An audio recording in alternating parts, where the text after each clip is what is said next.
what's your simple advice to someone who has not entered into meditation? Now they are just thinking to start a meditation at home. Yes. They haven't gone to a retreat. Maybe they cannot go. Maybe they have some physical impairments. And fear. So, generally, fear. A lot of unknown. Yeah. So how can someone start a short meditation, maybe a simple meditation practice, because they have to practice bhavana side too. Yes. Not even dharma sila. What is your piece of advice to them how you can do at home? Very simple. Venerable Gunaratna, Venerable Mahinda have all got beautiful tapes on simple meditation, starting with the easiest metta.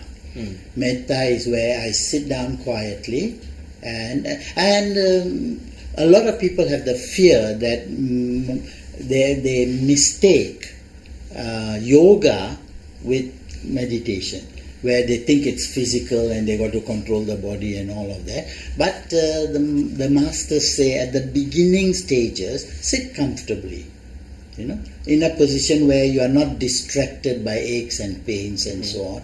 A quiet moment, preferably same time every day, where you are not disturbed, in a quiet room, quiet area, and so on. Create the condition. Then bring your mind to your breath. That's quite easily done. Breathe in and breathe out, breathe in, until you become aware of yourself. Then you start creating positive thoughts about yourself. Now, metta means loving kindness. And the first thing that you must radiate loving kindness to is yourself. Venerable Mahinda always emphasizes this. Start by thinking of yourself, then think of the benefits you have had just for that day. Start feeling good. Yeah? And when your mind has been sort of focused on that feel good thing, then you start extending it outside of yourself. This may take all of 5 minutes. It might feel like an eternity, but don't push. Take it easy. All right, and then day by day, get into the habit of just feeling good about the world around you. Specify parts of your body. Specify those around you, specify those on further away, and then finally encompass the whole universe. That's the easiest. Metta bhavana. That's a good simple meditation. Simple 5 minutes. And Venerable Gunaratna, Washington, he says that don't think meditation is sitting down in a yoga position and up 3 hours, 4 hours. No. He said every hour of the day, take 5 minutes off in your office. Just shut off and feel good about the world. 5 minutes. He says if you do that every hour, in 24 hours, that's quite a lot of hours. In the West, we call it the sacred pose. The pose for a moment. That moment is sacred pose. Is it something new? Which has been there for some time, Sacred but not many people talk about it. Yeah. Anyway, so all right. So what you recommended just now for people to do more good karmas, to weaken, mitigate, neutralize the effects of unknown bad karmas in the past, could be dana, generosity, but engage in dana selflessly as much as you can. We know that not every people may not be able to do it in the first place, but try your best. Second is sila. Sila should not be just limited to precepts too, because Uncle Vijaya, you know that even babies keep 5 precepts to some people. The babies do not kill, babies do not steal, babies do not misbehave, babies do not lie. I say my dog doesn't. Yes. So just because they don't do, are they having sila?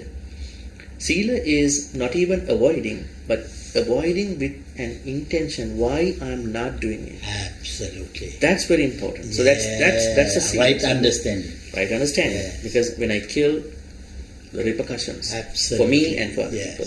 When I steal, repercussions. When I do not, repercussions. All that. And then you said bhavana. All right. So Dana, Sila, Bhavana Bhavana. could be, yeah, The very first. interesting good karmas. Yeah. Do you have a list up there? Yes, I do. You can just go on. Yes, I do. I will run Yeah, through just that. run Yeah? through. It's reverence. Yeah. It's Reverence, respect. respect, service, which we all do a lot. Yeah. Rejoicing in other people's need. That takes some doing. When other people do good, it's the tendency is for us either to be jealous of that or to disregard it. But the Buddha says when you do that, you kill your ego. Yeah? And you increase the merit. You increase the level of metta. When I am enjoying or when I admire and I rejoice at the good that you are doing, I kill my ego to that extent. So that is very important. Yeah, rejoicing, transference of merits. Yeah, that's getting more spiritual now. Yeah, transference of merit means whatever good we have done, think of someone and make that person enjoy the benefit. Whether he does or not is different. What is important is your state of mind has become positive. So you are reducing all the negatives in your personal experience and increasing the positives. Okay? Listening to the Dhamma. Listening to the Dhamma, expounding the Dhamma, that's at a higher level. And then, of course, a right view. Right view meaning not believing that everything is due to karma. Not believing that God is behind. And we know all the rest of the 9 good karmas you mentioned, they come under right view, right? Without right view, you are not everything goes, yes, anything. right. You can't do anything. You can't do anything. And that right view must come with right understanding because you must know why you have that view. So everything goes back to this one word, manusya.